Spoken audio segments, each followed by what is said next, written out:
অশান্তির মূল কারণ খুনি ট্রাম্প এবং নেতানিয়াহু। ফিলিস্তিনে আরেকটি গুলি চলে, সমস্ত মুসলিম উম্মাহ হয়ে আমরা জিহাদ করব ইনশাআল্লাহ।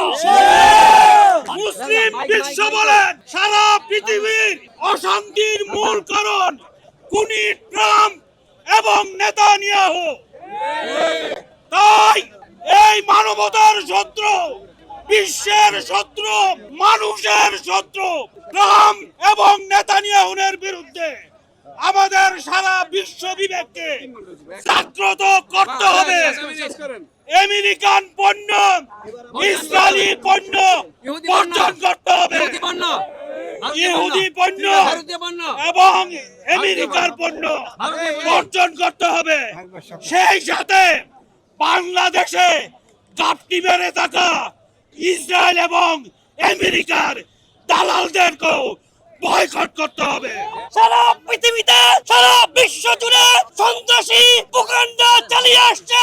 আমরা কঠোরভাবে বলে দিচ্ছি, যদি ইরানে হামলা বন্ধ না হয়, যদি ফিলিস্তিনে আরেকটি গুলি চলে, সমস্ত মুসলিম উম্মাহ হয়ে আমরা জিহাদ করব ইনশাআল্লাহ। ভাইয়েরা আমার, মার্কিন যুক্তরাষ্ট্রের প্রধান সেনাপতিকে বরখাস্ত করা হয়েছে।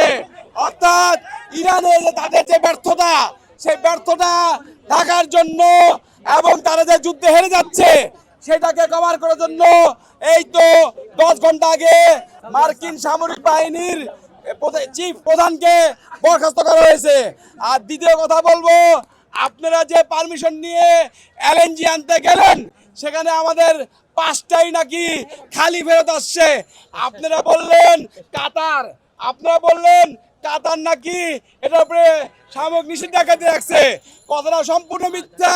কাতার কন্টিনিউ সে এলএনজি বিক্রি করে যাচ্ছে, আমরা পাই নাই। কেন আমরা পাই নাই, এটা আমাদের সরকার জবাবদিহিতা করতে হবে। আমরা যদি আমেরিকার সিদ্ধান্ত নিয়ে তেল আনতে ইরানের মধ্যে যাই, ইরান আমাদেরকে দিবে না। অতএব এখানে আমাদের পররাষ্ট্রনীতি ঠিক করতে হবে।